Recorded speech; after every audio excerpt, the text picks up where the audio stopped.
ವಾಕ್ಯ ಶಿಷ್ಯರನ್ನು ನಾವು ಸಿದ್ಧಪಡಿಸಬೇಕೆಂಬುದಾಗಿ.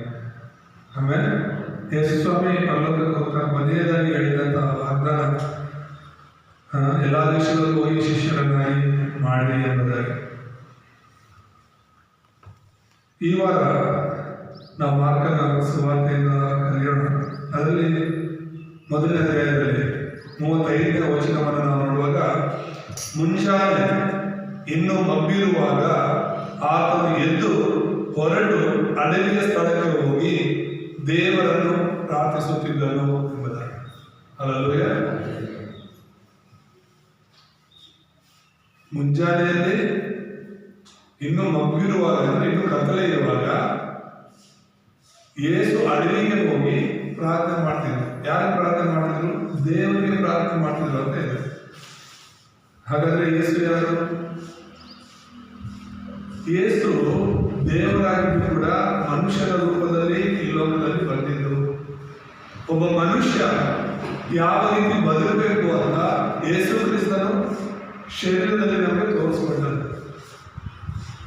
ಅರ್ಥ ಆಗ್ತಿದ್ಯಾ? ನೀವು ವಾಕ್ಯವನ್ನು ಕೇಳಿಸ್ಕೊಳ್ಳಿಲ್ಲ, ಅರ್ಥ ಮಾಡ್ಕೊಳ್ಳಿಲ್ಲ ಅಂತ ಹೇಳಿದ್ರೆ ದೇವರಿಂದ ಸಿಗುವ ಕೃಪೆ, ದೇವರಿಂದ ಸಿಗುವಂತಹ ಆಶೀರ್ವಾದ, ದೇವರಿಂದ ಸಿಗುವಂತಹ ಸ್ವಸ್ಥತೆ ಖಂಡಿತ ಸಿಗಲ್ಲ. ನಾವು ವಾಕ್ಯ ಕೇಳ್ತಿರುವಾಗಲೇ ನಮ್ಮ ಜೀವನದಲ್ಲಿ ದೇವರು ಕಾರ್ಯ ಮಾಡ್ತಾರೆ. ವಾಕ್ಯದ ಕಡೆ ಗಮನ ಕೊಟ್ಟು ನಾವು ಇಲ್ಲಿ ಕೂತ್ಕೊಂಡು ಏನೋ ಯೋಚನೆ ಮಾಡ್ತಾ ಇದ್ರೆ ನಮ್ಮ ಜೀವನದಲ್ಲಿ ನಿಜವಾದ ದೇವರು ಯಾವ ಕಾರ್ಯಗಳನ್ನು ಮಾಡೋಲ್ಲ, ಇರೋ ಥರನೇ ಇರ್ತೀವಿ. ಯಾಕಂದ್ರೆ ವಾಕ್ಯವೇ ದೇವರು ಅಂತ ನಾವು ನೋಡ್ತೀವಿ. ಆಮೇಲೆ ವಾಕ್ಯದ ನಂಬಿಕೆಯನ್ನು ನಾವು ಹೃದಯದಲ್ಲಿ ಸ್ವೀಕರಿಸುವಾಗ ಅದರ ಜೊತೆಗೆ ಎಲ್ಲ ರೀತಿಯಾದ ಆಶೀರ್ವಾದಗಳು ನಮ್ಮ ಜೀವನದಲ್ಲಿ ಬರುತ್ತೆ ಎಂಬುದಾಗಿ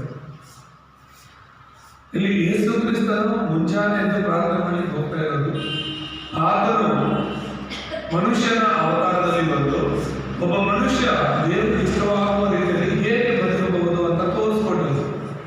ಪರಿಶುದ್ಧವಾಗಿ ನೀತಿಯಲ್ಲಿ ಯಾವ ರೀತಿ ನಾವು ನಡೀಬಹುದು ಅನ್ನೋದನ್ನ ಯೇಸು ಕ್ರಿಸ್ತನು ತೋರಿಸ್ತಿದ್ರು. ದೇವರ ನಾಮಕ್ಕೆ ಸ್ತೋತ್ರವಾಗಲಿ. ಈಗ ಮೊದಲನೇದಾಗಿ ನಾವು ಕಲಿತಿರೋದು ಇವತ್ತಿನ ಅಂಶ ಪ್ರಾರ್ಥನೆ ಎಂಬುದಾಗಿ. ಎಷ್ಟು ಜನ ಬೆಳಗ್ಗೆ ತಕ್ಷಣ ಪ್ರಾರ್ಥನೆ ಮಾಡ್ತೀರಾ? ಇರೋರು ಎಷ್ಟು ಜನ ಅಭ್ಯಾಸ ಇದೆ ಪ್ರಾರ್ಥನೆ ಮಾಡೋದು? ಕೈ ಎತ್ತಿ ನೋಡಿ. ಏನು ಪ್ರಾರ್ಥನೆ ಮಾಡ್ತೀರಾ? ಎಷ್ಟೊತ್ತು ಪ್ರಾರ್ಥನೆ ಮಾಡ್ತೀರಾ?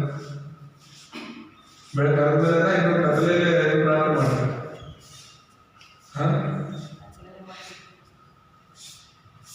ಯಾಕೆ ಮುಂಜಾನೆ ಪ್ರಾರ್ಥನೆ ತುಂಬಾ ಇಷ್ಟ ಅಥವಾ ತುಂಬಾ ಮುಖ್ಯ?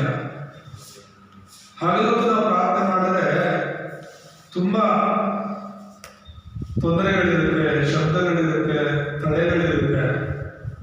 ಆದರೆ ಆ ಮುಂಜಾನೆ ಹೊತ್ತು ಇನ್ನೂ ಎಲ್ಲರೂ ಮಲಗಿರ್ತಾರೆ, ಗಾಡಿಗಳು ಓಡಾಡಲ್ಲ, ಕೂಗಾಟ ಕಿಂಚಾಟ ಏನಿಲ್ಲ, ಎಷ್ಟು ಪ್ರಶಾಂತವಾಗಿರುತ್ತೆ. ಯೇಸು ಕ್ರಿಸ್ತನ ಮನೆಯಿಂದ ಹೊರಗಡೆ ಹೋಗಿ ಅಡವಿಗೆ ಹೋಗಿ ಪ್ರಾರ್ಥನೆ ಮಾಡ್ತಾರೆ, ಏಕಾಂತದಲ್ಲಿ ದೇವರ ಜೊತೆಗೆ ಇರಬೇಕು ಅಂತ.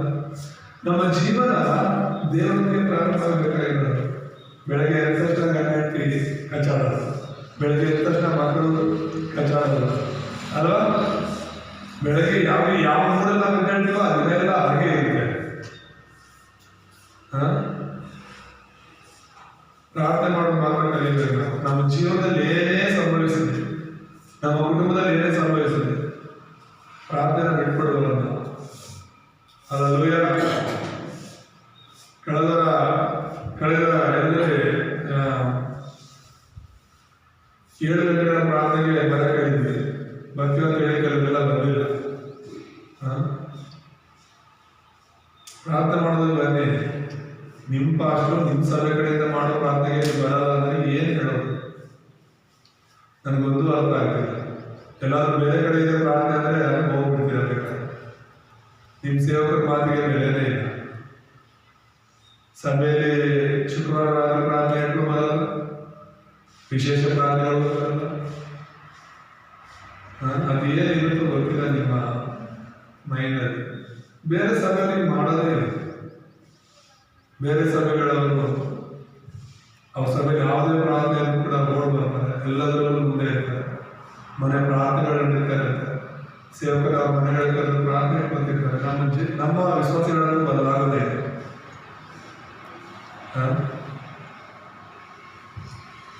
ಬದಲಾಗಬೇಕು ಅಂದರೆ ಪ್ರಾರ್ಥನೆ ಮಾಡಬೇಕು. ಹಲ್ಲೆಲೂಯಾ. ಇಲ್ಲಿ ಯೇಸು ಕ್ರಿಸ್ತನು ಕಲಿಸಿರುವಂಥದ್ದು ಪ್ರಾರ್ಥನೆ. ಸೊ ಇವತ್ತು ನಾವು ಪ್ರಾರ್ಥನೆ ಅಂದರೆ ಏನು, ಯಾರು ಮಾಡಬೇಕು ಪ್ರಾರ್ಥನೆ, ಹೇಗೆ ಮಾಡಬೇಕು ಈ ಪ್ರಾರ್ಥನೆ, ಹೇಗೆ ಉತ್ತರ ನಾವು ಪಡ್ಕೊಳ್ತೀವಿ ಅನ್ನೋದನ್ನ ಕಲಿತಾ ಹೋಗೋಣ. ಒಂದು ವೇಳೆ ನಿಮ್ಮ ಜೀವನದಲ್ಲಿ ಪ್ರಾರ್ಥನೆ ಇಲ್ಲ ಅನ್ನೋದಾದರೆ ಈ ದಿನದಿಂದ ಈ ವಾಕ್ಯದಿಂದ ನಾವು ಬಲ ಬಂದು ಪ್ರಾರ್ಥನೆಗೆ ಹೆಚ್ಚು ಸಮಯವನ್ನು ಕೊಡೋಣ. ಆಮೇಲೆ ಹೆಚ್ಚು ಸಮಯ ನಾವು ಹೆಚ್ಚು ಪ್ರಾರ್ಥನೆ ಮಾಡಿದ್ರೆ ನಾವು ಕಡಿಮೆ ಚಿಂತೆ ಮಾಡಬೇಕಾಗ್ತದೆ.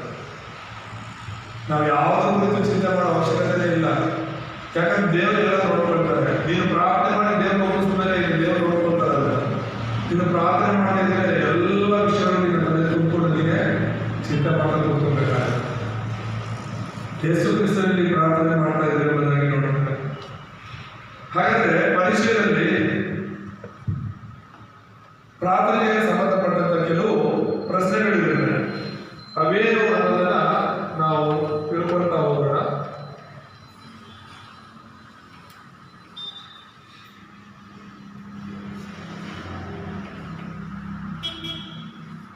ಮಾರ್ಕ 1:35.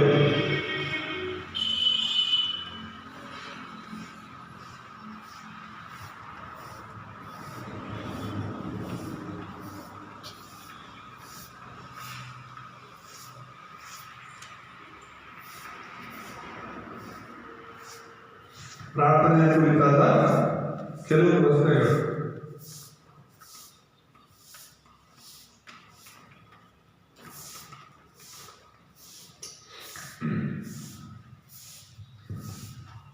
ಪ್ರತಿಯೊಬ್ಬರು ಕೂಡ ಪ್ರಾರ್ಥನೆ ಮಾಡ್ತಾರೆ. ಕ್ರೈಸ್ತರು ಮಾತ್ರ ಅಲ್ಲ, ಪ್ರತಿಯೊಬ್ಬರು ಪ್ರಾರ್ಥನೆ ಮಾಡ್ತಾರೆ. ಎಲ್ಲ ಜಾತಿಯವರು, ಎಲ್ಲ ಧರ್ಮದವರು ಪ್ರಾರ್ಥನೆಯೋ ಪೂಜೆನೋ ನಮಾಜೋ ಅಂತ ಮಾಡೇ ಮಾಡ್ತಾರೆ. ಕ್ರೈಸ್ತರು ಮಾತ್ರ ಅಲ್ಲ. ಇಲ್ಲಿ ಪ್ರಶ್ನೆಗಳೇನು ಗೊತ್ತಾ? ಈಗ ಉದಾಹರಣೆ ಹಿಂದೂಗಳು, ನಾವೆಲ್ಲ ಹಿಂದೂ ಇದರಿಂದ ಬಂದಿರೋದು ಯೇಸು ಸ್ವಾಮಿಗಳಿಗೆ. ಹಿಂದೂಗಳು ಪೂಜೆ ಮಾಡ್ತಾರೆ. ಎಷ್ಟೊಂದು ದೇವರುಗಳು, ದೇವತೆಗಳ ಫೋಟೋಗಳನ್ನ ಇಟ್ಕೊಂಡು ಮನೆಗಳಲ್ಲಿ ಚಿಕ್ಕದಾಗಿ ದೇವ್ರ ಮನೆ ಅಂತ ಕಟ್ಕೊಂಡು ಅವ್ರ ಜೊತೆ ದೇವ್ರಿಗೆ ಇರಬೇಕು. ಅವ್ರ ಮನೆಯಲ್ಲಿ ದೇವ್ರಿಗೆ ಜಾಗ ಇರಬೇಕು. ದೇವ್ರ ಮನೆ ಅಂತ ಚಿಕ್ಕದಾಗಿ ಕಟ್ಕೊಂಡು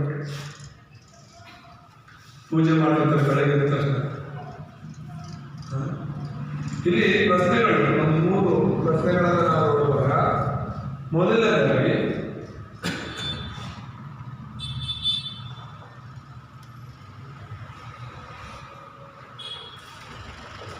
ಯಾಕೆ ಎಲ್ಲ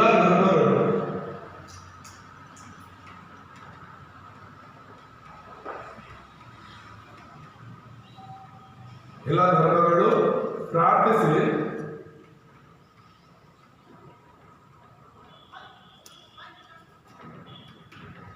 ಉತ್ತರ ಪಡೆಯುತ್ತೇವೆ ಅಂದರೆ ಎಲ್ಲ ಧರ್ಮದವರು ಪ್ರಾರ್ಥನೆ ಮಾಡ್ತಿದ್ದಾರೆ. ಉತ್ತರ ಸಿಗ್ತಿದೆಯಾ ಇಲ್ವಾ? ಅವರ ಪ್ರಾರ್ಥನೆಗಳಿಗೆ, ಅವರ ಪೂಜೆಗಳಿಗೆ ಫಲ ಸಿಗ್ತಿದೆಯಾ ಇಲ್ವಾ ಅಂದ್ರೆ ಇಲ್ಲ ಅಂತ ನಾವು ಹೇಳಕ್ಕಾಗಲ್ಲ. ಅವ್ರು ಕೇಳ್ಕೊಳ್ತಿರೋದು ಸಿಗ್ತಾ ಇದೆ. ಅದಕ್ಕೆ ಇನ್ನೂ ಹೆಚ್ಚಾಗಿ ಅಲ್ಲಿ ಹೋಗ್ತಾ ಇರೋದು, ಇನ್ನೂ ಹೆಚ್ಚಾಗಿ ಆ ವಿಗ್ರಹಗಳಿಗೆ ಅವರು, ಆ ಧರ್ಮಗಳನ್ನು ಅವರು ಪಾಲಿಸ್ತಾ ಇದ್ದಾರೆ. ಎರಡನೇದಾಗಿ ನಾವು ನೋಡುವಾಗ, ಎರಡನೇ ಪ್ರಶ್ನೆ ಸಾಮಾನ್ಯವಾಗಿ ಕೇಳುವಂತ ಪ್ರಶ್ನೆ, ಪ್ರಾಣಿಗಳಿಗೂ ವಸ್ತುಗಳಿಗೂ ಯಾಕೆ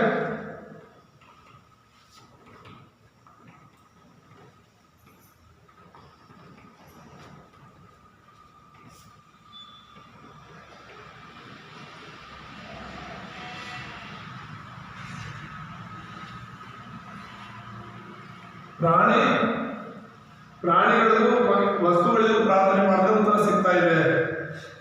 ಎಷ್ಟೋ ರೀತಿಯಾದ ಪ್ರಾಣಿಗಳನ್ನ ಪೂಜೆ ಮಾಡ್ತಾರೆ. ಉದಾಹರಣೆ, ಹಸು ಆದರೆ ಹಸುನ ಪೂಜೆ ಮಾಡ್ತಾರೆ, ಹಾವಾದರೆ ಹಾವನ್ನ ಪೂಜೆ ಮಾಡ್ತಾರೆ, ಕೆಲವರು ನಾಯಿನ ಪೂಜೆ ಮಾಡ್ತಾರೆ, ಇನ್ನೊಬ್ರು ಇನ್ನೊಂದನ್ನ ಪೂಜೆ ಮಾಡ್ತಾರೆ, ಒಬ್ಬೊಬ್ರು ಒಬ್ಬೊಂದನ್ನ ಪ್ರಾಣಿಗಳನ್ನ ಪೂಜೆ ಮಾಡ್ತಾರೆ, ಕೆಲವರೆಲ್ಲ ವಸ್ತುಗಳನ್ನ ಪೂಜೆ ಮಾಡ್ತಾರೆ.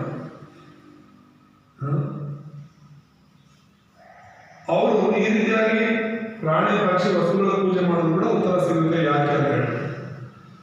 ಮೂರನೇದಾಗಿ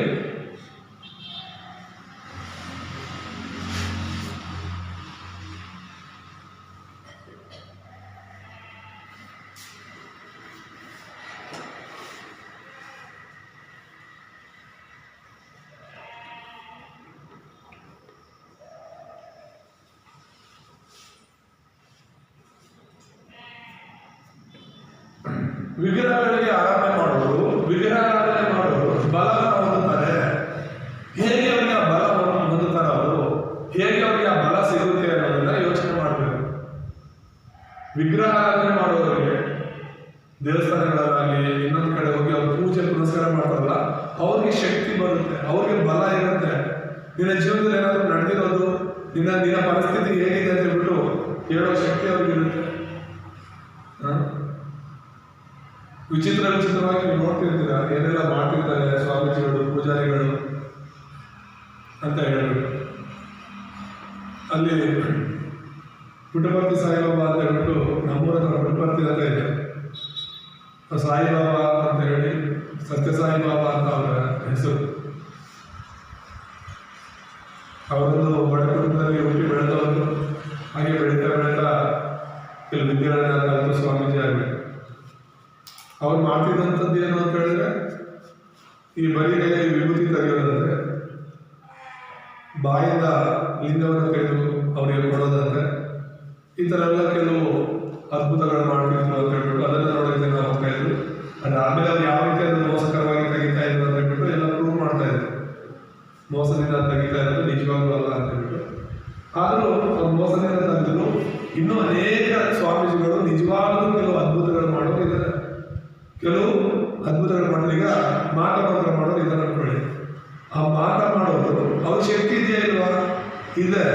ಅವ್ರ ಶಕ್ತಿ ಇರೋದ್ರಿಂದಲೇ ಅವ್ರು ಏನು ಮಾಟ ಮಾಡ್ತಾರೋ ಅದು ನಡೆಯುತ್ತೆ. ನಡೆದಿಲ್ವಾ? ಮಾಟ ಮಾಡೋರು ನಡೆಯುತ್ತಾ ಇಲ್ವಾ?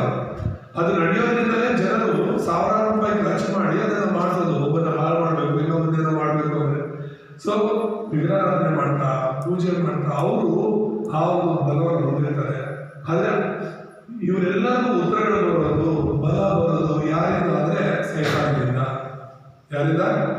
ಸೈತಾನದಿಂದ ಬರುತ್ತೆ, ದೇವರಿಂದ ಅಲ್ಲ ಬರೋದು. ಸೈತಾನವನ್ನ ಬಲಪಡಿಸ್ತಾನೆ, ಸೈತಾನವನ್ನ ನಡೆಸ್ತಾನೆ. ಸೈತಾನ ಬರೋದು ಹಾಳು ಮಾಡೋದಕ್ಕೆ, ಉದ್ಧಾರ ಮಾಡೋದಕ್ಕೆ ಅಲ್ಲ. ಸೊ ಹಾಗಾಗಿ ತುಂಬಾ ಸುಲಭವಾಗಿ ಅರ್ಥ ಮಾಡ್ಕೋಬೇಕಾಗಿರೋದು. ಬೇರೆ ಧರ್ಮದವರು ಪ್ರಾರ್ಥನೆ ಮಾಡಿದ್ರು, ಪ್ರಾಣಿ ವಸ್ತುಗಳಿಗೆ ಪ್ರಾರ್ಥನೆ ಮಾಡಿದ್ರು, ವಿಗ್ರಹಾರಾಧನೆ ಮಾಡೋದು ಕೂಡ ಅವ್ರಿಗೆ ಯಾಕೆ ಉತ್ತರಗಳು ಸಿಗುತ್ತೆ, ಯಾಕೆ ಅವ್ರು ಬೇಡ್ಕೊಂಡಿದ್ದು ಸಿಗುತ್ತೆ ಅವ್ರಿಗೆ ಅಂತ ಹೇಳಿದ್ರೆ, ಸೈತಾನ ಅವರನ್ನ ಇನ್ನೂ ಹೆಚ್ಚಾಗಿ ಹಾಳು ಮಾಡಬೇಕು ಅಂತ, ಕದಿಬೇಕು ಅಂತ ಹೇಳ್ಬಿಟ್ಟು. ಈಗ ಯೇಸು ಸ್ವಾಮಿ ಹತ್ರ ಸೈತಾನ ಬರ್ತಾನೆ. ಯೇಸು ಸ್ವಾಮಿ 40 ದಿನ ಉಪವಾಸ ಇರುವಾಗ ಸೈತಾನ ಬಂದು ಏನ್ ಕೇಳ್ತಾನೆ? ಸಂಜು ಏನ್ ಕೇಳ್ತಾನೆ? ಶೋಧನೆ ಮಾಡ್ತಾರಲ್ಲ ಯೇಸು ಸ್ವಾಮಿನ, ಏನಂತ ಕೇಳ್ತಾರೆ ಬಂದು? ಮೊದಲನೇದಾಗಿ ಕೇಳೋದು ಕಲ್ಲಲ್ಲಿ ನೀನು ರೊಟ್ಟಿ ಮಾಡುವಂತ. ಎರಡನೇದಾಗಿ ಇದು ಎತ್ತರವಾದ ದೇವಾಲಯದಿಂದ ಶಿಖರದಿಂದ ಬೀಳುವಂತಾನೆ. ಇನ್ನೊಂದ್ಸಲಿ ಬೆಟ್ಟದ ಎತ್ತರಕ್ಕೆ ಕರ್ಕೊಂಡೋಗಿ ಎಲ್ಲ ರಾಜ್ಯವನ್ನು ತೋರಿಸಿ ನೀನು ಗಂಡನಿಗೆ ನಮಸ್ಕಾರ ಮಾಡಿದ್ರೆ ಈ ರಾಜ್ಯಗಳನ್ನೆಲ್ಲ ನಾನು ನಿನಗೆ ಕೊಡ್ತೇನೆ, ಇದರ ವೈಭವನೆಲ್ಲ ನಾನು ನಿನಗೆ ಕೊಡ್ತೇನೆ. ಆದ್ರೆ ಇಡೀ ಪ್ರಪಂಚ ಈಗ ಯಾಕೆ ಇರೋದು? ಸೈತಾನ ಕೈಲಿದೆ. ಅದಕ್ಕೆ ದೇವರ ಮಕ್ಕಳಿಗೆ ಇರೋದು ಸೈತಾನಿಗೆ ಇಷ್ಟ ಆಗ್ತಾ ಇಲ್ಲ. ಸಭೆ ಈ ಲೋಕದಲ್ಲಿ ಇರೋದು ಸೈತಾನಿಗೆ ಇಷ್ಟ ಆಗ್ತಾ ಇಲ್ಲ. ಅವ್ರಿಗೆ ಇಷ್ಟವಾದದ್ದು ಮಾತ್ರ ಇರಬೇಕು. ಇಲ್ಲಿ ಸೈತಾನನ ಆರಾಧನೆ ಮಾಡೋರು, ಸೈತಾನನಂತೆ ನಡ್ಕೊಳ್ಳೋರು ಮಾತ್ರನೇ ಈ ಭೂಲೋಕದಲ್ಲಿ ಇರಬೇಕು ಅಂತ ಅವನ ಆಸೆ. ಅದಕ್ಕೆ ಯೇಸುವನ್ನ ಆರಾಧನೆ ಮಾಡೋರು ಅಂದ್ರೆ, ಯೇಸುವನ್ನ ನಂಬೋರು ಅಂದ್ರೆ, ಸಭೆ ಅಂದ್ರೆ ಸೈತಾನನಿಗೆ ಇಷ್ಟ ಇಲ್ಲ. ಹಾಗಾಗಿ ದೇವರ ಮಕ್ಕಳ ಮೇಲೆ, ಸಭೆಗಳ ಮೇಲೆ ಯಾಕೆ ನಿರಂತರವಾಗಿ ಯುದ್ಧ ನಡೀತಾ ಇರುತ್ತೆ? ಬೇರೆಯವರು ಯಾಕೆ ನಮ್ಮನ್ನು ಕಂಡ್ರೆ ಆಗಲೇ ಇರುತ್ತೆ ಅಂದ್ರೆ ಅವ್ರ ಸಮಸ್ಯೆ ಅಲ್ಲ ಅದು. ಈಗ ನಿಮ್ಮವರೇ, ನಿಮ್ಮ ಮನೆಯವರೇ, ನಿಮ್ಮ ಹಳ್ಳಿಯವರೇ, ನಿಮ್ಮ ಗ್ರಾಮದವರೇ, ನಿಮ್ಮ ಸಂಬಂಧಿಕರೇ ನಿಮ್ಮನ್ನು ಕಂಡ್ರೆ ಯಾಕಾಗಲ್ಲ? ನೀವೇನಾದ್ರು ಕೆಟ್ಟದ್ದು ಮಾಡ್ತಿದ್ದೀರಾ ಅವ್ರಿಗೆ? ಯಾರಾದ್ರೂ ಏನಾದ್ರು ಕೆಟ್ಟದ್ದು ಮಾಡ್ತಿದ್ವಿ ನಾವು? ಯೇಸು ಸ್ವಾಮಿ ನಂಬ್ಕೊಂಡು ನಾವು ಯಾರಾದ್ರೂ ಕೆಟ್ಟದ್ದು ಮಾಡ್ತಿದೀವ? ಕೆಟ್ಟದ್ದು ಬಯಸ್ತಿದೀವ? ಇಲ್ಲ ತಾನೇ. ಮೊದಲಿಗಿಂತ ಚೆನ್ನಾಗಿದೀವಲ್ಲ, ಮೊದಲಿಗಿಂತ ಪ್ರೀತಿ ಮಾಡ್ತೀವಲ್ಲ ಅವ್ರನ್ನ, ಮೊದಲಿಗಿಂತ ಹೆಚ್ಚಾಗಿ ಅವ್ರ ಜೊತೆ ಪ್ರೀತಿನ ನಡ್ಕೋಬೇಕಂತ ಇರ್ತೀವಲ್ಲ. ಹಳೆ ಜೀವಿತ, ಹಳೆ ನಮ್ಮ ಕೆಟ್ಟ ಅಭ್ಯಾಸಗಳನ್ನೆಲ್ಲ ಬಿಟ್ಟು ಇನ್ನೂ ಒಳ್ಳೆಯವರಾಗಿ ಮಾರ್ಕೊಂಡಿದೀವಲ್ಲ. ಆದ್ರೂ ಕೂಡ ಯಾಕೆ ಅವ್ರಿಗೆ ಕಂಡ್ರೆ ಅದು ಅವ್ರ ಸಮಸ್ಯೆ ಅಲ್ಲ, ಸೈತಾನನ ಸಮಸ್ಯೆ. ಸೈತಾನದವರಲ್ಲಿರೋದ್ರಿಂದ ಆ ರೀತಿ ಮಾಡ್ತಾನೆ. ಕ್ರೈಸ್ತರು ಯಾರು ಒಬ್ಬರನ್ನ ವಿರೋಧ ಮಾಡಲ್ಲ, ಒಬ್ಬರನ್ನ ಹಾಳಾಗಬೇಕು ಅಂತ ಎಲ್ಲ ನೋಡಲ್ಲ. ಎಲ್ಲರೂ ರಕ್ಷಣೆ ಬರಬೇಕು, ಎಲ್ಲರೂ ದೇವರಲ್ಲಿ ಇರಬೇಕು ಅಂತ ಎಲ್ಲರಿಗೋಸ್ಕರ ಪ್ರಾರ್ಥನೆ ಮಾಡ್ತಿರ್ತೀವಿ ನಾವು. ಯೇಸುವನ್ನು ಹೇಳ್ಕೊಟ್ಟಿದೆ ಅದು, ನಿಮ್ಮನ್ನ ಹಿಂಸಿಸೋದಾಗಿ ಪ್ರಾರ್ಥನೆ ಮಾಡಿ ಅಂತ. ನಾವು ಯಾರ ಮೇಲೂ ಯುದ್ಧ ಮಾಡ್ತಿಲ್ಲ, ನಾವು ಯಾರ ಮೇಲೂ ಜಗಳಕ್ಕೆ ಹೋಗಲ್ಲ. ಆದ್ರೆ ಅವರೇ ನಮ್ಮ ಮೇಲೆ ಜಗಳ ಬರ್ತಿರ್ತಾರೆ. ಯಾಕೆ? ಸೈತಾನ ನಂಬಿಸ್ತಿರ್ತಾರೆ. ಅರ್ಥ ಆಗ್ತಿದ್ಯಾ? ನಾವು ಹೋಗೋದಿರೋದು ಸೈತಾನಿಗೆ ಇಷ್ಟ ಇಲ್ಲ, ನಾವು ಯೇಸುನ ನಂಬಿರೋದು ಸೈತಾನಿಗೆ ಇಷ್ಟ ಇಲ್ಲ, ನಾವು ಸಭೆಗೆ ಹೋಗೋದು ಸೈತಾನಿಗೆ ಇಷ್ಟ ಇಲ್ಲ. ಏನಾದ್ರೂ ಮಾಡಿ ನಮ್ಮನ್ನ ದೇವರಿಂದ ದೂರ ಮಾಡಬೇಕು ಅಂತ ಎಷ್ಟೋ ಜನರನ್ನ ನಾವು ದೇವರಿಂದ ದೂರ ಮಾಡಾಯ್ತು. ಎಷ್ಟೋ ನಮ್ಮ ಸಭೆ ಬಂದ ಎಷ್ಟೋ ಜನರನ್ನ ದೇವರಿಂದ ಸೈತಾನ ದೂರ ಮಾಡಾಯ್ತು. ನೀನು ಕ್ರಿಸ್ತನನ್ನ ಸರಿಯಾಗಿ ಅರ್ಥ ಮಾಡ್ಕೊಳ್ದಿದ್ರೆ ನೀನು ಕೂಡ ಒಂದು ದಿನ ಅವ್ರ ತರ ಹೋಗ್ಬಿಡ್ತೀಯ. ಸಭೆ ಬಿಟ್ಟು ಹೋದ್ರೆ ಸೇವಕರಿಗೆ ನಷ್ಟ ಇಲ್ಲ, ನಿನ್ನ ಆತ್ಮ ನೀನ್ ನಷ್ಟಪಡಿಸ್ಕೊಳ್ತೀಯ. ಅದು ಯೋಚನೆ ಮಾಡ್ಕೋ. ನೀನ್ ಸಭೆಗೆ ಬರಬೇಕು, ದೇವ್ರನ್ನ ನಂಬಬೇಕು, ದೇವರಲ್ಲಿ ಇರಬೇಕು ಅಂತ ನಾವು ಆಸೆ ಪಡೋದು, ನಾವು ಪ್ರಾರ್ಥನೆ ಮಾಡೋದು ಏನಕ್ಕಂದ್ರೆ ನಿನ್ನ ಆತ್ಮ ರಕ್ಷಣೆ ಹೋಗ್ಬೇಕು, ಪಲ್ಲೋಕಕ್ಕೆ ಹೋಗ್ಬೇಕು ಅಂತ ಅಷ್ಟೇ. ಅದನ್ನ ಬಿಟ್ಟು ಬೇರೆ ಯಾವ ಉದ್ದೇಶ ಇಲ್ಲ. ಎಲ್ಲ ಸೇವಕರ ಉದ್ದೇಶ ವಿಶ್ವಾಸಗಳ ಸಭೆಗೆ ಬರಬೇಕು, ಜನರು ರಕ್ಷಣೆ ಹೋಗ್ಬೇಕು, ಸತ್ಯನ ತಿಳ್ಕೋಬೇಕು ಅಂತ. ಇಲ್ಲ ನನಗೆ ಸಭೆ ಬೇಡ, ಯೇಸು ಬೇಡ ಅನ್ಕೊಂಡು ಹೋದ್ರೆ ಪರವಾಗಿಲ್ಲ, ನಿಮ್ ತೀರ್ಮಾನ ಅದು. ಸಭೆ ಬರೋದು ಬಿಡೋದು ನಿಮ್ಮಿಷ್ಟ, ಯೇಸು ನಂಬೋದು ಬಿಡೋದು ನಿಮ್ಮಿಷ್ಟ. ಆದ್ರೆ ಸತ್ಯ ಏನು ಅಂತ ಹೇಳೋದೇ ನಮ್ಮಿಷ್ಟ, ನಮ್ಮ ಒಂದು ಕರ್ತವ್ಯ. ಹಲ್ಲೆಲೂಯಾ, ದೇವರ ನಾಮ ಸ್ತೋತ್ರವಾಗಲಿ. ಸೊ ಮುಖ್ಯ ವಿಷಯಕ್ಕೆ ನಾವು ಬರುವಾಗ 3 ವಿಷಯಗಳನ್ನು ನಾವು ನೋಡೋಣ. ಮೊದಲನೇದಾಗಿ ರಕ್ಷಣೆ ಬಗ್ಗೆ ತಿಳಿಯದಿದ್ದರೆ ಪ್ರಾರ್ಥನೆ ವಿಫಲವಾಗುತ್ತೆ ಎಂಬುದಾಗಿ.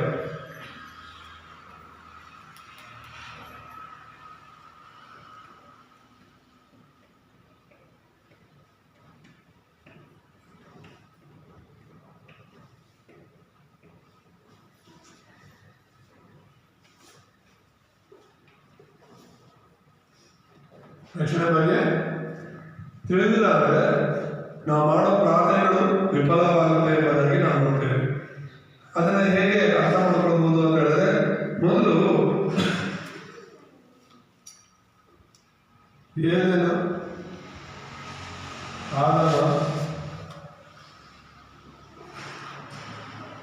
ಪರದೇಶ ಎಂಬುದಾಗಿ ನಾವು ನೋಡ್ತೇವೆ.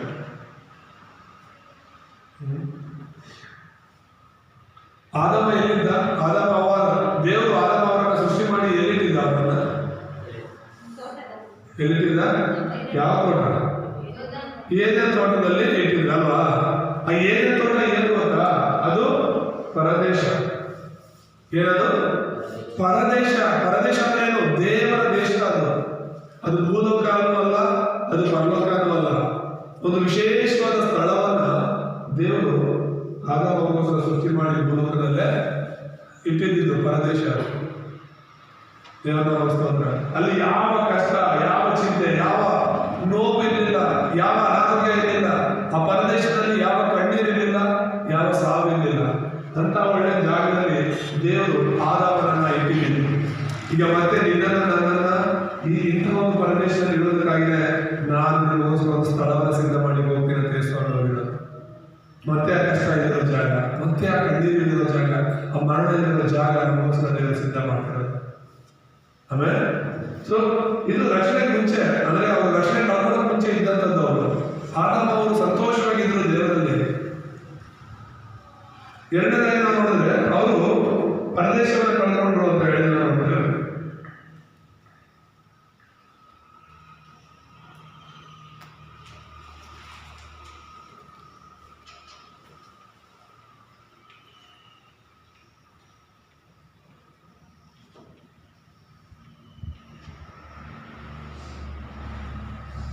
ಪರಲೋಕವನ್ನ ಕಳೆದುಕೊಂಡು ಮಾನವನ ಒಂದು ಸ್ಥಾನ ಯಾವ ಮಟ್ಟಕ್ಕೆ ಬಂತು ಅಂತ ಹೇಳಿದ್ರೆ, ಆದಿಕಾಂಡ 3ನೇ ಅಧ್ಯಾಯ 11ರಿಂದ 15, ಎಫೆಸಿ 2:7 ನೋಡಿದ್ರೆ ಅವರು ಸೈತಾನನ ಒಳಗಾಗ್ಬಿಟ್ರು ಅಂತ.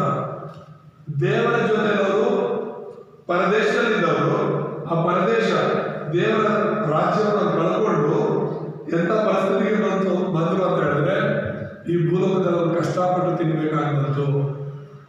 ಅವರು ಬೆವರು ಹರಿಸಿ, ಬೆವರು ಸುರಿಸಿ ಅವರು ಏನ್ ಮಾಡಬೇಕು? ಅವರ ಒಂದು ಅನುದಿನದ ಸಂಪಾದನೆ ಮಾಡ್ಕೊಂಡು ತಿನ್ಬೇಕು. ಪರಲೋಕದಲ್ಲಿ ಆ ಥರ ಎಲ್ಲಿಲ್ವಲ್ಲ, ಕಷ್ಟಪಟ್ಟು ಜೀವನ ಮಾಡ್ಬೇಕನ್ನೋದೇ ಇಲ್ಲ. ಈ ದಿನಗಳಲ್ಲಿ ಎಷ್ಟು ಕಷ್ಟಪಡ್ತಿದ್ದಾರೆ ಜನ ಬದುಕೋದಕ್ಕೂ. ಈಗ ಇರಾನಲ್ಲಿ, ಅಮೆರಿಕದ ಇಸ್ರಾಯಲ್ ದೇಶ ಇರಾನ್ ಮೇಲೆ ಯುದ್ಧ ಮಾಡ್ತಾ ಇದ್ರೆ ಇಲ್ಲಿ ನಮಗೆ ಪೆಟ್ರೋಲ್ ಡೀಸೆಲ್ ಸಿಗ್ತಾ ಇಲ್ಲ, ಇಲ್ಲಿ ನಮಗೆ ಗ್ಯಾಸ್ ಸಿಗ್ತಾ ಇಲ್ಲ. ಈಗ ಆಲ್ರೆಡಿ ಒಂದು 15-20 ದಿನ ಆಗೋಯ್ತು ಅದು ಯುದ್ಧ ಪ್ರಾರಂಭ ಆಗಿ. ಇನ್ನೊಂದು ತಿಂಗಳು ಏನಾದ್ರು ಯುದ್ಧ ಹಾಗೆ ನಡೆದ್ರೆ ಮತ್ತೆ ಹಳೆ ಜೀವನಕ್ಕೆ ಬರ್ಬೇಕು ನಾವು, ಮತ್ತೆ ಸೌದೆ ಒಲೆ. ಯಾಕಂದ್ರೆ ಅಲ್ಲಿ ಗ್ಯಾಸ್ ಪೆಟ್ರೋಲ್ ಎಲ್ಲ ಬರ್ತಾ ಇಲ್ಲ. ಆ ಬರೋದಕ್ಕೆ ಅವ್ರು ತಡೆ ಮಾಡ್ತಾ ಇದ್ದಾರೆ. ಆ ಸಮುದ್ರ ಮಾರ್ಗವಾಗಿ ಬರ್ತಾ ಇತ್ತು, ಅದು ತಡೆ ಮಾಡ್ತಾರೆ. ಏನು ಹೇಳ್ತಾ ಇದ್ದೀನಿ ಅಂತಂದ್ರೆ, ಸಮಸ್ಯೆಗಳ ಮೇಲೆ ಸಮಸ್ಯೆಗಳು ಬರ್ತಾ ಇದೆ ಮನುಷ್ಯನಿಗೆ. ಕಾರಣ ದೇವರಿಂದ ದೂರವಾಗಿದ್ದು, ರಕ್ಷಣೆಯನ್ನು ಕಳ್ಕೊಂಡಿದ್ದು. ಮತ್ತೆ ಮೂರನೇದಾಗಿ ನಾವು ನೋಡುವಾಗ ರಕ್ಷಣೆಯನ್ನು ಕಳಕೊಂಡವರ ಪ್ರಾರ್ಥನೆಯನ್ನು ದೇವರು ಕೇಳೋದು ಎಂಬುದಾಗಿ ನೋಡ್ತೇವೆ.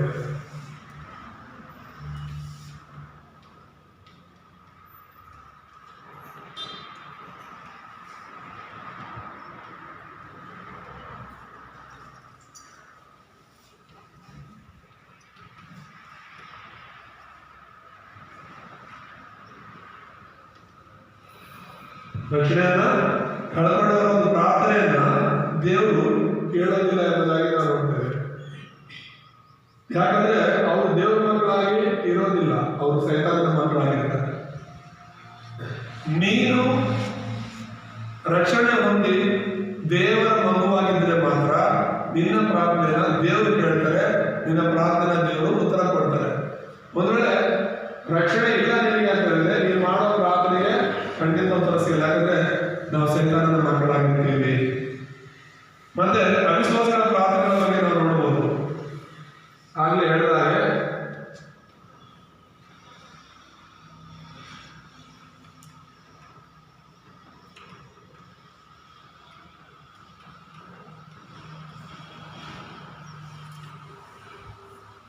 ಅವಿಶ್ವಾಸಗಳ ಪ್ರಾರ್ಥನೆಗೆ ಉತ್ತರ ಯಾರು ಕೊಡ್ತಾರೆ? 1 ಕೊರಿಂಥ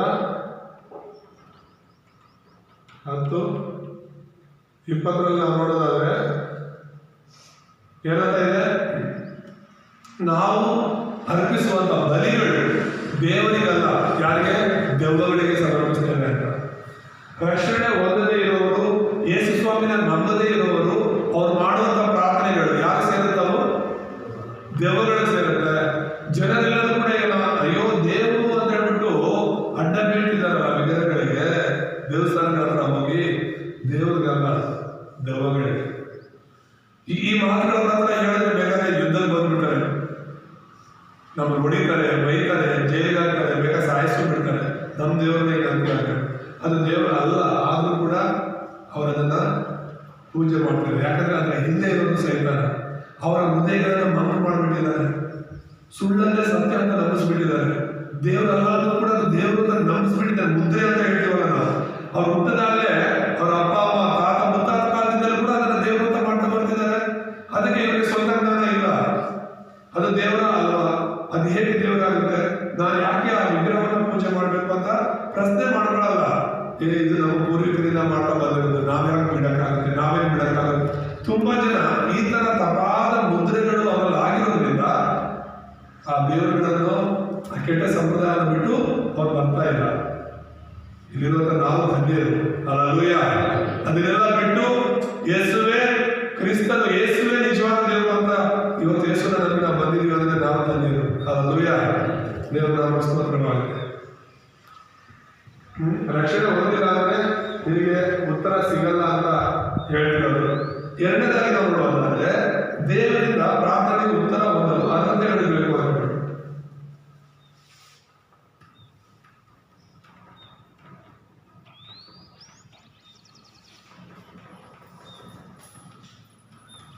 ನಾನು ಕಳಿಸಿರೋದ್ರಲ್ಲಿ ಇದೆ, ಗ್ರೂಪ್ಗಳಲ್ಲಿ ಆಗಿರೋದ್ರಲ್ಲಿ ಫೋಟೋದಲ್ಲಿ ಕಳಿಸಿದ್ದೀನಿ. ನಾನು ಡೈರಿಯಲ್ಲಿ ಇರೋದನ್ನ ನೋಡ್ಕೊಂಡು ಬರ್ಕೋಬಹುದು ನೀವು. ಈಗ ಪೂರ್ತಿಯಲ್ಲಿ ಬರೆದಿರೋ ಥರನೇ ಈಗ ಬರೆಯೋಕ್ಕಾಗಲ್ಲ, ಸ್ಥಳ ಸಾಲಲ್ಲ. ಅದಕ್ಕೋಸ್ಕರ ಮುಖ್ಯವಾದ ಪದಗಳ ಮಾತ್ರ ಇಲ್ಲಿ ಬರೀತೀನಿ. ಇಲ್ಲಿ ನಾವು ನೋಡಿರೋದು ದೇವರಿಂದ ಉತ್ತರ ಪಡ್ಕೋಬೇಕಂದ್ರೆ, ನಾವು ಮಾಡಿದಂಥ ಪ್ರಾರ್ಥನೆಗೆ ದೇವರು ಉತ್ತರ ಕೊಡ್ಬೇಕಂದ್ರೆ ಕೆಲವು ಅರ್ಹತೆಗಳಿರಬೇಕು, ಕೆಲವು ನಿಯಮಗಳನ್ನು ನಾವು ಪಾಲಿಸಬೇಕು ಅಂತ ಹೇಳ್ಬೇಕು. ಏನದು ಅಂತ ಹೇಳಿದ್ರೆ, ಮೊದಲನೇದಾಗಿ ರಕ್ಷಣೆ ಹೊಂದಿರಬೇಕು.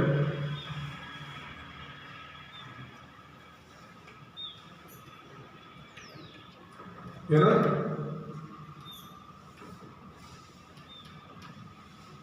ಏನು ಹೊಂದಿರಬೇಕು? ರಕ್ಷಣೆ ಹೊಂದಿರಬೇಕೆಂಬುದಾಗಿ ನಾವು ನೋಡ್ತೇವೆ.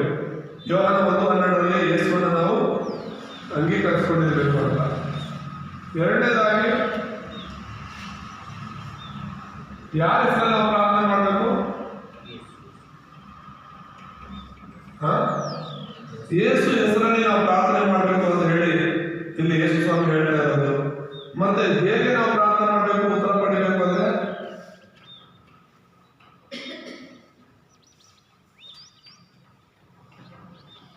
ಸತತವಾಗಿ ನಾವು ಎಡೆಬಿಡದೆ ಪ್ರಾರ್ಥನೆ ಮಾಡಬೇಕು ಎಂಬುದಾಗಿ ನೋಡ್ತೇವೆ. ಲೂಕನ ಬರೆದ ಸುವಾರ್ತೆಯಲ್ಲಿ 11:5-12 ನಾವು ನೋಡ್ತೇವೆ. ಮತ್ತೆ 4ನೇ ಆದ್ಯತೆ ಏನು ಅಂದ್ರೆ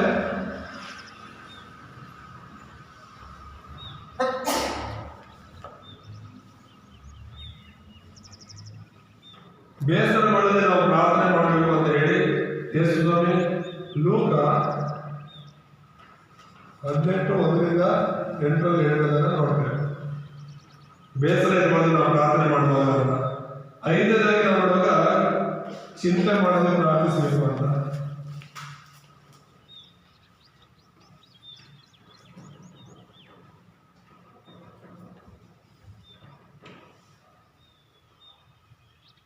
ಚಿಂತೆ ಮಾಡದೆ ಪ್ರಾರ್ಥಿಸೋದು. ಫಿಲಿಪ್ಪಿ 4:6-7 ಯಾವ ಪ್ರಾರ್ಥನೆ ಮಾಡಬೇಕು? ನಮ್ಮ ಪ್ರಾರ್ಥನೆಗೆ ಉತ್ತರ ಸಿಗಬೇಕು ಅಂದ್ರೆ ಮೊದಲು ಯೇಸುವನ್ನು ನಂಬಬೇಕು. ಹಲ್ಲೆಲೂಯಾ. ದೇವರ ಮಕ್ಕಳಾಗದೇ ಇದ್ರೆ ದೇವರ ಬಳಿಯಲ್ಲಿ ನಾವು ಪ್ರಾರ್ಥನೆ ಮಾಡಿದ್ರು ಕೂಡ ಉತ್ತರ ಸಿಗೋದಿಲ್ಲ. ಎರಡನೇದಾಗಿ ನಾವು ನೋಡ್ತಾ ಇರೋದು, ನಾವು ರಕ್ಷಣೆ ಹೊಂದ್ಕೊಳ್ಳೋದು ಮಾತ್ರ ಅಲ್ಲ, ಯೇಸು ಹೆಸರಲ್ಲಿ ಪ್ರಾರ್ಥನೆ ಮಾಡಬೇಕು ಅಂತ. ಯೇಸು ಸ್ವಾಮಿ ಹೇಳಿದ್ದು, ನನ್ನ ಹೆಸರಲ್ಲಿ ನೀನು ಕೇಳ್ಕೊಂಡ್ರೆ ನಾನು ನಿನಗೆ ಕೊಡ್ತೀನಿ ಅಂತ. ಇದುವರೆಗೂ ನೀನು ಏನು ಕೇಳ್ಕೊಂಡಿಲ್ಲ, ನನ್ನ ಹೆಸರಲ್ಲಿ ಕೇಳ್ಕೊಳ್ಳೋದು. ಮೂರನೇದಾಗಿ ಸತತವಾಗಿ ಪ್ರಾರ್ಥನೆ ಮಾಡಬೇಕು. ಏನೋ ಒಂದು ದಿನ 2 ದಿನ ನಾವು ಪ್ರಾರ್ಥನೆ ಮಾಡಿಬಿಡ್ತೀವಿ, ಬಿಟ್ಬಿಡ್ತೀವಿ ಅಲ್ಲ. ಮತ್ತೆ ಎರಡನೇದಾಗಿ ಬೇಸರಗೊಳ್ಳದೆ ನಾವು ಪ್ರಾರ್ಥನೆ ಮಾಡಬೇಕು. ಪ್ರಾರ್ಥನೆ ಅಂದ್ರೆ ಕೆಲವರಿಗೆಲ್ಲ ಬೇಸರ, ಎದ್ದು ಹೋಗೋದು, ಫೋನ್ ನೋಡೋದು, ಇನ್ನೊಂದು ಮತ್ತೊಂದು, ಸಭೆ ಬರದೇ ಇರೋದು. ಯಾಕಂದ್ರೆ ಪ್ರಾರ್ಥನೆ ಅವ್ರಿಗೆ ಬೋರ್ ಹೊಡಿಯುತ್ತೆ. ಇಲ್ಲ ಸಲ ಮಾತುಗಳು, ಊರವ್ರ ಜೊತೆ, ಸ್ನೇಹಿತರ ಜೊತೆ ಗಂಟೆಗಟ್ಟಲೆ ಮಾತಾಡು, ಮಧ್ಯರಾತ್ರಿ ತನಕ ಮಾತಾಡು. ಅದೇನ್ ಮಾತಾಡ್ತೀವೋ ಗೊತ್ತಿಲ್ಲ, ಮಧ್ಯರಾತ್ರಿ ಹಾಕೊಂಡಿರುತ್ತೆ. ಆದ್ರೂ ಕೂಡ ನಿದ್ದೆ ಬರಲ್ಲ ನಮಗೆ, ಮಾತಾಡ್ತಾ ಕೂತ್ಕೊಂಡಿರ್ತೀವಿ ಬೇಕಾದ್ರೆ ಅವ್ರ ಹತ್ರ. ಎಷ್ಟೊಂದು ಬೇಕಾದ್ರು ಅವ್ರು ಆ ಮನೆ ವಿಷಯ, ಈ ಮನೆ ವಿಷಯ ಅಂತ ಅಂದ್ಕೊಂಡು ಅದೇ ಪ್ರಾರ್ಥನೆ ಬಂದು ನಿದ್ದೆ ಬಂದ್ಬಿಡ್ತೀವಿ ಅಲ್ವಾ? ಪ್ರಾರ್ಥನೆ ಬಂದು ಬೇಸರ ಆಗುತ್ತೆ. ಅದಕ್ಕೆ ದೇವರ ಮಕ್ಕಳಾಗಿರುವಂತ ನಾವು ರಕ್ಷಣೆ ಹೊಂದಿದ್ದೀವಿ ಅಂದ್ರೆ ಪ್ರಾರ್ಥನೆ ಅನ್ನೋದು ನಮಗೆ ಬೇಸರ ಆಗಬಾರ್ದು. ಮತ್ತೆ ಕೊನೆಯದಾಗಿ ನಾವು ನೋಡ್ತಿರೋದು, ಯಾವ ರೀತಿ ಪ್ರಾರ್ಥನೆ ಮಾಡಬೇಕು? ನಮ್ಮ ಚಿಂತೆ, ನಮ್ಮ ಚಿಂತಾಭಾರಗಳನ್ನೆಲ್ಲ ದೇವರ ಮೇಲೆ ಹಾಕಿ ಪ್ರಾರ್ಥನೆ ಮಾಡುವಾಗ ದೇವರು ನಮಗೆ ಉತ್ತರ ಕೊಡ್ತಾನೆ. ಹಲ್ಲೆಲೂಯಾ. ಅರ್ಥ ಆಗ್ತದೆ ಹೇಳ್ತಿರೋದು. ಮೂರನೇದಾಗಿ ಕೊನೆಯದಾಗಿ ನಾವು ನೋಡುವಾಗ, ಪ್ರಾರ್ಥಿಸುವಾಗ ಆತ್ಮಿಕ ಕಾರ್ಯಗಳು ನಡೆಯುತ್ತವೆ ಎಂಬುದಾಗಿ.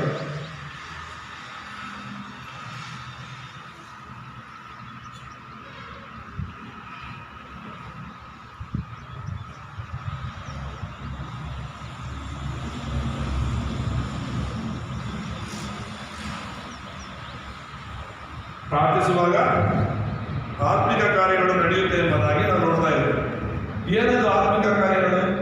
ಪ್ರಾರ್ಥಿಸುವಾಗ ನಡೆಯುವಂತ ಆತ್ಮಿಕ ಕಾರ್ಯಗಳು ಏನು ಅಂತ ಹೇಳಿದ್ರೆ 3 ವಿಷಯಗಳು ನಡೆಯುತ್ತೆ. ಮೊದಲನೇದಾಗಿ ನಾವು ನೋಡುವಾಗ ಪ್ರಾರ್ಥಿಸುವಾಗ ಪವಿತ್ರಾತ್ಮನ ಕಾರ್ಯಗಳು ನಡೆಯುತ್ತೆ ಎಂಬುದಾಗಿ.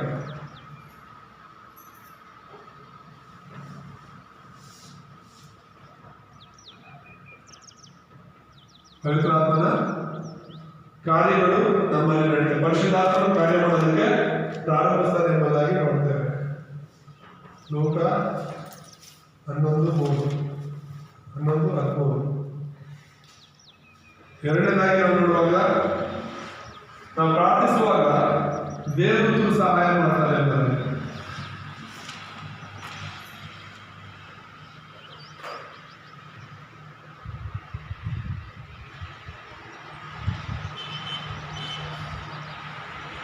ಪ್ರಾರ್ಥಿಸುವಾಗ ದೇವದೂತರು ಸಹಾಯ ಮಾಡ್ತಾರೆ ಎಂಬುದಾಗಿ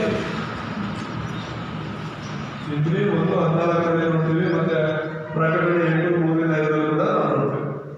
ಮತ್ತೆ ಮೂರನೇದಾಗಿ ಆತ್ಮಿಕ ಕಾರ್ಯ ಅಂದರೆ ಸೈತಾನನು ಬಂಧಿಸಲ್ಪಡ್ತಾನೆ.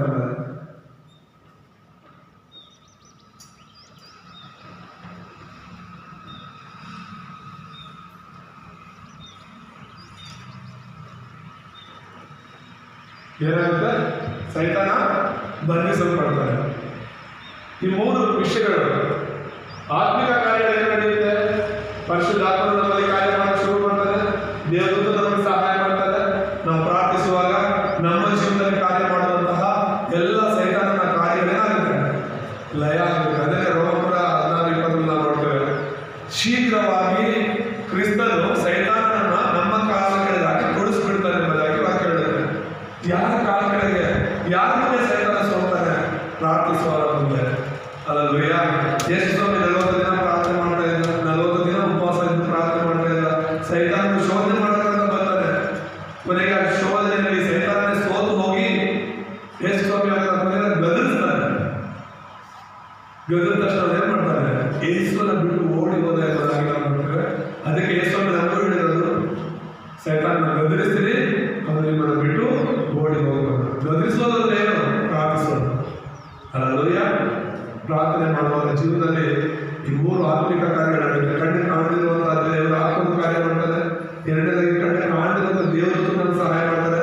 ಮೂರನೇದಾಗಿ ನಮ್ಮ ಜೀವಿತಗಳಲ್ಲಿ, ನಮ್ಮ ಕುಟುಂಬಗಳಲ್ಲಿ, ನಮ್ಮ ಕೆಲಸ ಕಾರ್ಯಗಳಲ್ಲಿ, ನಮ್ಮ ಸಭೆಗಳಲ್ಲಿ ಕಾರ್ಯ ಮಾಡುವಂತಹ ಸೈತಾನನನ್ನ ದೇವರು ಬಂಧಿಸ್ತಾರೆ. ಇವೆಲ್ಲ ನಮ್ಮ ಕಣ್ಣಿಗೆ ಕಾಣದಿರೋದು. ಸೈತಾನ ನಮ್ಮ ಕಣ್ಣಿಗೆ ಕಾಣಲ್ಲ, ಅದಕ್ಕೆ ಅವ್ರ ಜೊತೆ ನಾವು ಹೋರಾಡಕ್ಕಾಗಲ್ಲ. ಹೋರಾಡಬಹುದು ಹೇಗೆ ಅಂದರೆ ಪ್ರಾರ್ಥನೆ ಮೂಲಕ. ಅಲ್ಲೂಯ್ಯ, ನಾವು ಪ್ರಾರ್ಥಿಸಿದ್ರೆ ನಾವು ಜಯ ಹೊಂದಿಕೊಳ್ತೇವೆ. ಪ್ರಾರ್ಥನೆ ಮಾಡೋದು ಯಾವತ್ತೂ ಸೋತು ಹೋಗಲ್ಲ. ಅಂದ್ರೆ ಈಗಲೂ ಸೋತು ಹೋಗಿದ್ರೆ ಪ್ರಾರ್ಥನೆ ಮಾಡೋದು ಯಾವತ್ತೂ ಸೋತು ಹೋಗಲ್ಲ. ಯಾವ ವಿಷಯದಲ್ಲೂ ಸೋಲಲ್ಲ. ನೀನು ಪ್ರಾರ್ಥನೆ ಮಾಡಿದ್ರೆ ಸೋತೋಗ್ತೀಯ ವಿನ, ಪ್ರಾರ್ಥನೆ ಬಿಟ್ಟಾಗಲೇ ಸೋಲ್ತೀಯ ವಿನ, ನೀನು ಪ್ರಾರ್ಥನೆಯಲ್ಲಿ ಬೇಸರಗೊಳ್ಳದೆ ಮುಂದುವರಿಸಿದ್ಯಾ ಅಂತ ಹೇಳಿದ್ರೆ ನೀನು ಖಂಡಿತ ಜಯ ಮಾಡಿದ್ದೀಯ. ಸೈತಾನ ಚೆನ್ನಾಗಿ ಗೊತ್ತು ನೀನು ಪ್ರಾರ್ಥನೆ ಮಾಡಿ ಜಯಿಸ್ತೀಯ ಅಂತ. ಅದಕ್ಕೋಸ್ಕರನೇ ನೀನು ಪ್ರಾರ್ಥನೆ ಮಾಡುವಾಗ ಅವ್ನು ಯಾರಿಗಾದ್ರು ದೇವ್ರ ದೂತನ್ನ ಕಳಿಸಿದ್ರೆ ಸೈತಾನ ಜನರನ್ನ ಕಳಿಸ್ತಾ ಇದ್ದಾರ. ಏನು ಪ್ರಾರ್ಥನೆ ಹೋಗ್ಬೇಕು ಅಂದಾಗ ಫ್ರೆಂಡ್ ಬಂದ್ಬಿಟ್ಟಿರ್ತಾರೆ. ಪ್ರಾರ್ಥನೆ ಮಾಡಬೇಕು ಅನ್ನೋ ಟೈಮಲ್ಲೇ ಯಾವನಾದ್ರೂ ಬದುಕ್ತಾನೆ ಮಾಡ್ತಾರೆ. ಸಭೆಗೆ ಹೋಗ್ಬೇಕು ಅಂದಾಗ ಯಾವತ್ತಿನ ಕೆಲಸಗಳು ಸಿಗ್ತಿರುತ್ತೆ ನಿಮಗೆ. ಯಾಕಂದ್ರೆ ಸೈತಾನ ಕಾಯ್ತಿರ್ತಾನೆ ನಿಮ್ಮನ್ನ ಸಾಧ್ಯವಾದಷ್ಟು ದೇವರಿಂದ ದೂರ ಇಳಿಸ್ಬೇಕು ಅಂತ ಹೇಳಿ. ಅವ್ರು ಚೆನ್ನಾಗಿ ಗೊತ್ತು ನೀನು ಪ್ರಾರ್ಥನೆ ಮಾಡಿದ್ರೆ ನೀನು ಬಲ ಹೊಂದಿದ್ಯಾ, ಮತ್ತೆ ನೀನು ಬಲ ಹೊಂದಿದ್ರೆ ಸೈತಾನ ನಿನ್ನ ಜೀವನದಲ್ಲಿ ಕಾರ್ಯ ಮಾಡೋಕ್ಕಾಗಲ್ಲ ಅಂತ ಗೊತ್ತು. ಅದೇನಂದ್ರೆ ಈಗ ಸ್ಪೀಕರ್ ಕಳೆದ ವಾರ ನಾವು ಪ್ರಾರ್ಥನೆ ಮಾಡ್ತಾನೆ ವಾಕ್ಯ ಹೇಳ್ತಿರ್ಬೇಕಾದ್ರೆ ಮನದಲ್ಲೇ ಪವರ್ ಆಗೋಯ್ತು. ಸ್ಪೀಕರ್ ಹೋಗೋದಿಲ್ಲ, ಕಮ್ಮಿ ಆಗೈತೆ. ಇನ್ನು ನಮ್ಮ ಸಭೆಯಲ್ಲಿ ಕರೆಂಟ್ ಇಲ್ಲಿರೋದ್ರಿಂದ ಚಾರ್ಜ್ ಇಡೋಕ್ಕಾಗಲ್ಲ. ಫೋನ್ಗಳಲ್ಲಿ ಚಾರ್ಜ್ ಕಡಿಮೆ ಆಗ್ತಾ ಇರುತ್ತೆ. ಅದಕ್ಕೆ ಚಾರ್ಜ್ ಕಡಿಮೆ ಆಗೋಕ್ಕೂ ಮುಂಚೆನೆ ಸ್ವಿಚ್ ಆಫ್ ಆಗ ಮುಂಚೆನೆ ನಾವೇನು ಮಾಡಬೇಕು? ಚಾರ್ಜ್ ಇಟ್ಕೋಬೇಕು. ಇಟ್ಟಿಲ್ಲ ಅಂದ್ರೆ ಸ್ವಿಚ್ ಆಫ್ ಆಗಿಬಿಡುತ್ತೆ. ಸ್ಪೀಕರ್ ಮೊನ್ನೆ ನಿಂತೋದ್ರೆ ನಮ್ಮ ಜೀವನವೂ ಅಷ್ಟೇ, ಈ ಆತ್ಮಿಕ ಜೀವನವೂ ಅಷ್ಟೇ.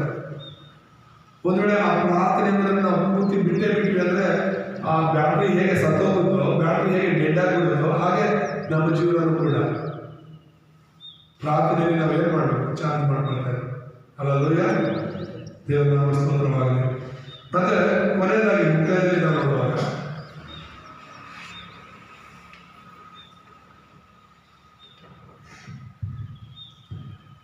ಕೀರ್ತನೆ 55:17 ಯಾರಾದ್ರೂ ನೋಡೋದು?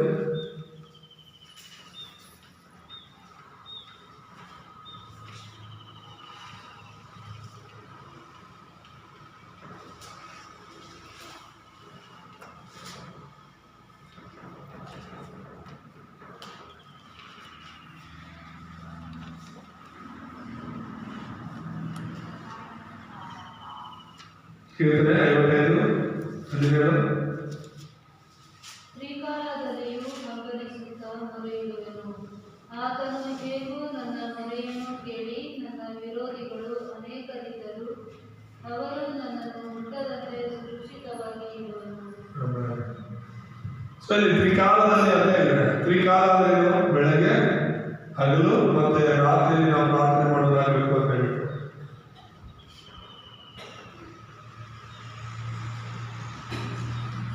ಬೆಳಗ್ಗೆ ನಾವು ಪ್ರಾರ್ಥನೆ ಮಾಡಬೇಕು, ಹಗಲು ಪ್ರಾರ್ಥನೆ ಮಾಡಬೇಕು ಅಂತ ಹೇಳ್ಬಿಟ್ಟು ಕೂಡ ನಾವು ನೋಡ್ತೇವೆ.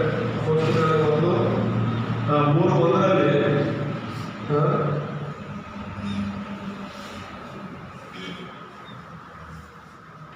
ಮಧ್ಯಾಹ್ನದ ಒಂದು ಪ್ರಾರ್ಥನೆಗೆ ಪೇತ್ರ ಮತ್ತು ಯೋಹಾನ ಹೋಗ್ತಾ ಇದ್ರು ಅಂತ ಹೇಳ್ಬಿಟ್ಟು. ಮತ್ತು ರಾತ್ರಿಯ ಪ್ರಾರ್ಥನೆ ಕೂಡ ತುಂಬಾ ಮುಖ್ಯ.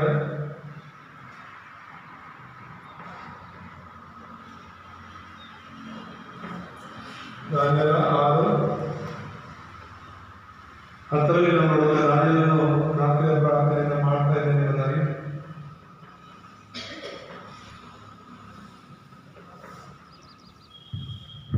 ಸೊ 3 ತ್ರಿಕಾಲಗಳಲ್ಲಿ ನಾವು ಪ್ರಾರ್ಥನೆ ಮಾಡಬೇಕು ಅಂತ ಹೇಳಿ ಕೀರ್ತನೆ 55:12 ಓದ್ಕೊಂಡ್ವಿ. 3 ಕಾಲಗಳಂದ್ರೆ ಬೆಳಗಿನ ಹೊತ್ತು, ಹಗಲೊತ್ತು, ರಾತ್ರಿ ಹೊತ್ತು ನಾವು ಪ್ರಾರ್ಥನೆ ಮಾಡೋದಾಗಿರ್ಬೇಕು ಅಂತ. ಮುಂಜಾನೆ ಪ್ರಾರ್ಥನೆಯಲ್ಲಿ ನಾವು ಬಲ ಹೊಂದುತ್ತೀವಿ.